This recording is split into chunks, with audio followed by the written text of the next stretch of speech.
Hello everyone, कैसे हैं आप सभी लोग। आई होप आप सब लोग बहुत अच्छे होंगे। मेरा नाम छवि कोठारी है, मैं इंडिया से हूँ। Welcome to my handy trendy tutorial channel. मेरी फ़र्स्ट क्लास को इतना ज़्यादा प्यार देने के लिए आपका बहुत बहुत शुक्रिया। एंड आई होप वो आपके लिए बहुत हेल्पफुल होगी। अगर अभी तक आपने मेरी फ़र्स्ट क्लास नहीं देखी है तो मैंने डिस्क्रिप्शन में उसका लिंक दे दिया है, तो प्लीज़ आप जाके देखिएगा। आज सेकेंड क्लास में हम बात करने वाले हैं मस्ट बाय टूल्स की एंड मटेरियल की।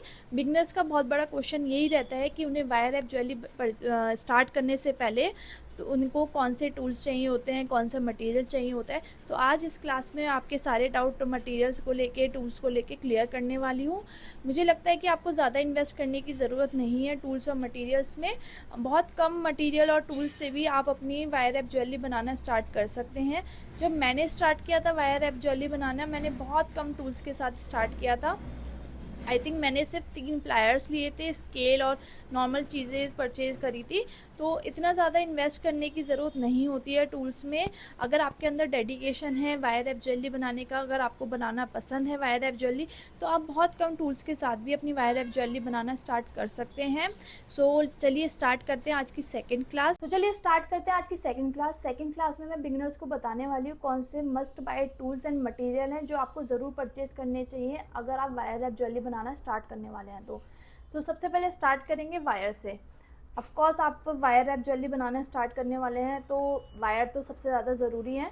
तो वीविंग के लिए आप 28 गेज का वायर यूज़ करिएगा, और वीविंग में सबसे ज़्यादा यही वायर है जो यूज़ होता है।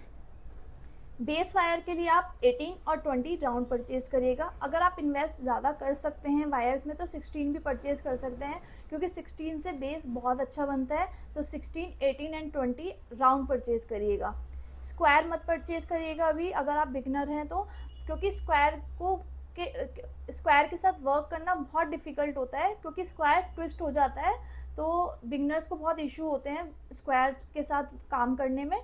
तो आप राउंड परचेज करिएगा। मेरा सजेशन राउंड के लिए है। स्क्वायर आपका चॉइस है, अगर आप परचेज करना चाहते हैं तो आप कर सकते हैं, बट राउंड मस्ट बाय है।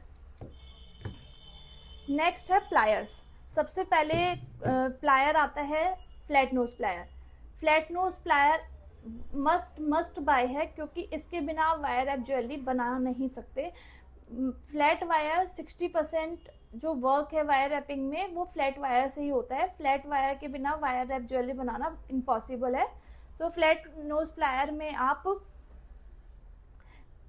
स्मॉल पॉइंट वाला जो फ्लैट नोज प्लायर आता है वो वाला परचेज करिएगा। थिकर पॉइंट वाला आता है वो परचेज मत करिएगा। ये भी मैंने गलती से परचेज कर लिया था, उसके बाद मैंने फिर ये परचेज किया है, और इससे ही ज़्यादा काम होता है, क्योंकि ये जो कम छोटा एरिया होता है वायर रैपिंग में उस तक पहुंच जाता है और अच्छे से ट्विस्ट और वर्क करता है। तो आप छोटे पॉइंट वाले जो वायर आता है वो वाला परचेज करिएगा, थिकर वाला मत परचेज करिएगा। तो flat nose plier must buy है। सेकंड है round knows plier. Round knows plier भी मस्ट बाय है, बट अगर आपके पास फ्लैट नोज प्लायर है तो आप राउंड नोज का भी काम फ्लैट नोज से कर सकते हैं अगर आप एक्सपर्ट हैं तो। अगर आप बिगनर्स हैं और आपको लूप्स वगैरह बनाने हैं, जंप रिंग्स बनाने हैं, तो आपको राउंड नोज प्लायर ही यूज़ करना है। ये भी मस्ट बाय है, लेकिन इसमें एक ऑप्शन और आता है, ये वाला। ये एक राउंड नोज प्लायर मैंने अभी लास्ट ईयर परचेज़ किया था, और जब से मैंने ये परचेज़ किया है मैंने ये वाला प्लायर यूज़ नहीं किया है। ये दोनों ही बहुत अच्छे हैं और दोनों ही मस्ट बाय हैं, बट अगर आप थोड़ा सा लेवल हाई चले जाएंगे वायर रैपिंग में तब ये परचेज़ करिएगा, क्योंकि थोड़ा सा एक्सपेंसिव आता है कंपेयर टू दिस वन। सो दोनों ही बहुत अच्छे हैं, दोनों ही आप परचेज़ कर सकते हैं। ये तो मस्ट वाला बाय है। मस्ट बाय जो परचेज़ करना है आपको नहीं ये करना है। अगर आप थोड़ा इन्वेस्ट और कर सकते हैं तो आप ये वाला भी परचेज़ करिएगा राउंड नोज प्लायर में। इससे ना बहुत सेम साइजेस बनते हैं, जंप रिंग और लूप्स वगैरह बनाने हैं तो इस वाले से सेम साइज का बनता है। नेक्स्ट है फ्लश कटर। ये मस्ट बाय है। मतलब अगर आप देखेंगे तो फ्लैट नोज प्लायर और flush cutter both are the must buy purchase. Flush cutter ही परचेज करिएगा, नॉर्मल जो कटर्स आते हैं वो परचेज मत करिएगा। फ्लश कटर में एक अच्छी बात ये होती है, जब ये आप यहाँ से कट करते हैं वायर को तो बिल्कुल स्ट्रेट कट होता है, तो इसलिए जो आर्टिस्ट यूज़ करते हैं वो फ्लश कटर यूज़ करते हैं। तो आप फ्लश कटर परचेज करिएगा। एक और प्लायर है जो आप as a flat nose plier भी परचेज़ कर सकते हैं। ये वाला मैंने लास्ट ईयर परचेज़ किया था। ये ज़्यादा यूज़ में नहीं आता है, लेकिन जब आपको कोई साइज़ है बेंड करना है तो आप इस वाले से कर सकते हैं। ये भी अच्छा टूल है फ्लैट नोज प्लायर में। नेक्स्ट आता है हैमर पे। आपको हैमर और हैमरिंग ब्लॉक दोनों परचेज़ करने हैं, ये भी मस्ट बाय हैं। हैमर आप वो वाला परचेज़ करिएगा जिसमें एक साइड फ्लैट हो और एक साइड टेक्सचर वाला, ये राउंड कर्वी साइड हो। ये इतनी यूज़ नहीं होती, ये जब यूज़ होती है जब आपको किसी भी थिकर गेज वायर में टेक्सचर देना होता है हैमर वाला, तो उसके लिए आप ये वाली साइड यूज़ करते हैं। फ्लैट वाली साइड हमेशा यूज़ होती है जब आप वायर को स्ट्रॉन्ग बेस बनाना चाहते हैं। फॉर एग्ज़ाम्पल, अगर आप डेड सॉफ्ट वायर के साथ वर्क कर रहे हैं और आपने कोई पेंडेंट बनाया है और वो बहुत सॉफ्ट हो जाता है, बेंड हो जाता है, तो अगर आपको उसको हार्ड बनाना है तो आपको उसको हल्का सा हैमर करना होता है ताकि वो हार्ड बन जाए। तो उसके लिए ये फ्लैट वाली साइड यूज़ होती है। तो आपने hammering block and hammer with rubber base purchase करना है। नेक्स्ट है रिंग रोल। रिंग रोल, अगर आप रिंग बना रहे हैं तो रिंग रोल भी परचेज़ करना है। ये रिंग रोल मैं रिंग के साइज़ के लिए भी यूज़ होता है, और जब मुझे बड़े साइज़ की जंप रिंग्स बनानी है या फिर कोई राउंड सर्कल वाला शेप बनाना है तो तब भी मैं यूज़ करती हूँ। ये बहुत यूज़ में आता है मेरे। और यू परचेज़ करिएगा थोड़ा स्टेनलेस स्टील वाला, जो हैवी होता है। वो एल्यूमिनियम वाला जो आता है वो मत परचेज़ करिएगा, वो बहुत उसमें स्क्रैचेस आ जाते हैं, डैमेज हो जाता है। तो ये स्टेनलेस स्टील वाला परचेज़ करिएगा। ये मैंने 8 ईयर्स पहले परचेज़ किया था, अभी भी ये वैसे ही है। तो स्टेनलेस स्टील का हैवी वाला परचेज़ करना है आपने।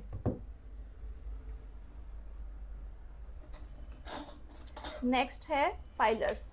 ये भी बहुत इम्पॉर्टेंट हैं।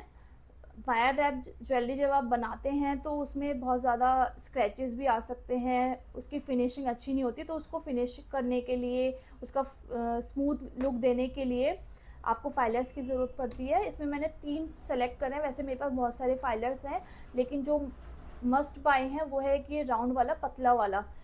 बहुत ज़्यादा मोटा वाला ये परचेज़ मत करिएगा, वो छोटे जो स्पेस होता है उसमें नहीं जाता, वो सैंड अच्छे से नहीं कर पाता। तो ये बिल्कुल पतला वाला परचेज़ करिएगा फाइलर राउंड में। सेकंड है ये फ्लैट वाला। फ्लैट वाला भी बहुत यूज़ होता है जब वायर के एंड को आपको अगर फ्लश करना है या फिर आपको सैंड करना है वायर के एंड में, तो ये वाला यूज़ होता है। ये भी बहुत अच्छा है। जब बड़े साइज़ के पीसेज होते हैं, बड़ा स्पेस है आपको सेंड करने के लिए, तो आप ये बड़ा वाला परचेज़ कर सकते हैं। ये बड़ा वाला भी बहुत ज़्यादा यूज़ में आता है मेरे। तो ये तीनों फाइलर्स आपने परचेज़ करने हैं। नेक्स्ट है ये गेज मेजरिंग टूल। ये भी मस्ट बाय है। अगर आप अच्छी कंपनी से या फिर किसी ब्रांडेड कंपनी से वायर परचेज़ कर रहे हैं तो आपको इसकी नीड नहीं होगी, क्योंकि ऑलरेडी वो मेंशन करके देते हैं। लेकिन अगर आप लोकल मार्केट से वायर परचेज़ कर रहे हैं या फिर किसी से आपने ऐसी बोरो करे हैं वायर और आपको नहीं पता कि कौन सा गेज का वायर है, कौन सा साइज़ है वायर का, तो आप इस वाले टूल से वायर को मेज़र कर सकते हैं। मैंने अपनी लास्ट वीडियो में भी ये दिखाया था आपको, तो आप उसमें जाके भी अगर कैसे मेज़र करते हैं उसमें जाके देख सकते हैं। तो ये भी मस्ट बाय है। नेक्स्ट है of course scale and marker must buy है। ये तो आपको अपने घर में भी मिल जाएगा, आपको परचेज़ करने की भी ज़रूरत नहीं है। अगर आपके घर में ये स्केल एंड मार्कर नहीं है तो प्लीज़ ये ज़रूर परचेज़ करिएगा, ये बहुत इम्पॉर्टेंट है। अब जब भी आपको वायर को मेज़र करना है इंचेस में और सेंटीमीटर में, ये स्केल एंड मार्कर ब्लैक वाला यूज़ करिएगा। ब्लैक बहुत ज़्यादा विजिबल होता है कंपेयर टू अदर कलर्स, तो आप ये दोनों परचेज़ करिएगा। कोशिश करिएगा कि आप स्टेनलेस स्टील वाला रूलर परचेज़ करें, स्केल परचेज़ करें, क्योंकि ये ज़्यादा अच्छा रहता है। मतलब प्लास्टिक का तो बहुत जल्दी ख़राब हो जाता है, लेकिन ये स्टेनलेस स्टील वाला ज़्यादा अच्छा है, तो आप स्टेनलेस स्टील वाला परचेज़ करना है। नेक्स्ट है पॉलिशिंग क्लॉथ। अगर आपने किसी भी ऑक्सीडाइज वायर के साथ अपनी ज्वेलरी बनाई है, क्योंकि कॉपर क्या होता है थोड़े टाइम बाद ऑक्सीडाइज होना स्टार्ट हो जाता है, तो उसके ऑक्सीडाइजेशन को ख़त्म करने के लिए, हटाने के लिए और एक शाइन देने के लिए आपको पॉलिशिंग क्लॉथ की भी ज़रूरत पड़ेगी। बहुत से आर्टिस्ट पॉलिशिंग में बहुत ज़्यादा इन्वेस्ट करते हैं, लेकिन वो बहुत ज़्यादा नेक्स्ट लेवल पे आके, एडवांस लेवल पे आके परचेज़ करते हैं। अगर आप बिगिनर हैं तो आपको ज़्यादा इन्वेस्ट करने की ज़रूरत नहीं है पॉलिशिंग में। आप ये वाला क्लॉथ परचेज़ करिए और आपके जो पीसेज हैं उसमें अच्छे से शाइन ये दे देता है, तो आप एक क्लॉथ ज़रूर परचेज़ करिए। नेक्स्ट है ऑफ कोर्स टेप। टेप भी आपके घर में मिल जाएगी, लेकिन अगर आपके घर में टेप नहीं है इस साइज़ की, ये 1/2 इंच का साइज़ है, अगर आपके घर में ये टेप नहीं है तो आप ज़रूर परचेज़ कर लीजिएगा, क्योंकि जब हम वायर रैप ज्वेलरी बनाते हैं और उसमें स्टोन्स फिट करते हैं तो कभी कभी स्टोन्स स्लिप हो जाते हैं हाथ से और टूट जाते हैं। तो अगर आपके पास टेप होगी तो टेप से आप उसको होल्ड करवा सकते हैं वायर रैपिंग में, तो टेप ज़रूर परचेज़ करिएगा। नेक्स्ट है सेफ्टी।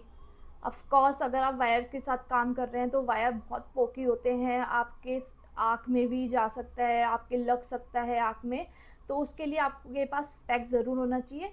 लोग एक सेफ्टी स्पेक्स यूज़ करते हैं, लेकिन मेरे को वो अच्छे नहीं लगते और मेरे को कंफर्टेबल फील नहीं होता, तो मैं इस तरीके का स्पेक्स यूज़ करती हूँ जब मैं वायर रैप वर्क करती हूँ। तो आपका चॉइस है, आप कोई से भी तरीके का सेफ्टी स्पेक्स यूज़ कर सकते हैं, लेकिन ज़रूर यूज़ करिएगा, क्योंकि बहुत बार होता है कि वायर जो होता है कंट्रोल से बाहर हो जाता है। स्पेशली जो वीविंग वायर होते हैं वो आँख में लगने का बहुत ज़्यादा डर होता है, तो इसलिए आप स्पेक्स ज़रूर यूज़ करिएगा। एंड मास्क, सो मास्क भी ज़रूर परचेज़ करिएगा। मास्क भी बहुत इंपॉर्टेंट है। जब भी आप वायर को सेंड करते हैं तो उसकी जो डस्ट होती है वो बहुत बारीक होती है, जो नाक में और लंग्स में चली जाती है। तो अगर आप अपने लंग्स को हेल्दी रखना चाहते हैं तो मास्क पहनकर ही सेंडिंग वर्क और कोई भी केमिकल वर्क करिएगा। तो मास्क भी बहुत इंपॉर्टेंट है परचेज़ करना। नेक्स्ट आता है फैब्रिक। कोई भी एक आप कॉटन का फैब्रिक ले सकते हैं। मैं कॉटन का फैब्रिक जो यूज़ करती हूँ वो वायर को स्ट्रेट करने के लिए यूज़ करती हूँ। कुछ लोग रिकमेंड करते हैं इस तरीके का एक नायलॉन लगा हुआ प्लायर आता है, वो वायर को स्ट्रेट करने के लिए यूज़ करते हैं। वो मेरे पास नहीं है, मैंने कभी परचेज़ भी नहीं किया है। मैं सिर्फ कपड़ा यूज़ करती हूँ। फॉर एग्ज़ाम्पल जैसे ये वायर है, अगर इसे स्ट्रेट करना है आप इस तरीके से इसको पकड़ेंगे और इसको स्ट्रेट कर देंगे, तो मुझे इस तरीके से ये फैब्रिक से भी स्ट्रेट हो जाता है। तो मैंने कभी भी नायलॉन वाला प्लायर परचेज़ नहीं किया, लेकिन बहुत से आर्टिस्ट उसको रिकमेंड करते हैं। तो अगर आप परचेज़ करना चाहते हैं तो आप वो भी परचेज़ कर सकते हैं। सो ये मेरे मस्ट बाय टूल्स थे जो मैंने आपके साथ शेयर करे हैं। ये टूल्स हैं जो मैंने हमेशा यूज़ करे हैं अपने वायर रैपिंग में। एंड अगर आप बिगनर हैं और आपको परचेज़ करने हैं टूल्स और मटेरियल, तो आप ये वाले परचेज़ करिए और आप इजीली अपनी वायर रैप ज्वेलरी बनाना स्टार्ट कर सकते हैं। ये मस्ट बाय हैं, आपको ये ज़रूर परचेज़ करने हैं। तो आई होप आपको पूरी नॉलेज मिल गई होगी must buy tools and materials की। सो मिलते हैं नेक्स्ट क्लास में। नेक्स्ट क्लास में मैं आपको वायर्स की शेप बनाना सिखाऊंगी, और तो नेक्स्ट क्लास बिल्कुल मिस मत करिएगा। मिलते हैं नेक्स्ट क्लास में। सो आई होप आपको ये क्लास पसंद आई होगी, और मैंने पूरी कोशिश करी आपको सारे बेसिक्स टूल्स बताने की, और सारे मटेरियल जो वायर रैप ज्वेलरी बनाने के लिए यूज़ होते हैं वो सारे टूल्स एंड मटेरियल मैंने इस वीडियो में इंक्लूड करे हैं। अगर कोई टूल या मटेरियल रह गया है तो प्लीज़ कमेंट में बताइएगा। मैं बिगनर्स को यही सजेस्ट करूँगी कि आपको ज़्यादा इन्वेस्ट करने की कोई ज़रूरत नहीं है। जितने मैंने टूल्स बताए हैं सिर्फ वो परचेज़ करिए और आप अपनी वायर रैप ज्वेलरी बनाना स्टार्ट कर सकते हैं। इसमें वायर रैप ज्वेलरी बनाने में इससे ज़्यादा टूल्स की नीड नहीं होती है एज अ बिगनर। अगर आप एडवांस लेवल पे जाएंगे तो थोड़े बहुत टूल्स और परचेज़ करने होते हैं, अदरवाइज़ आप इन टूल्स के साथ अपनी वायर रैप ज्वेलरी बनाना स्टार्ट कर सकते हैं।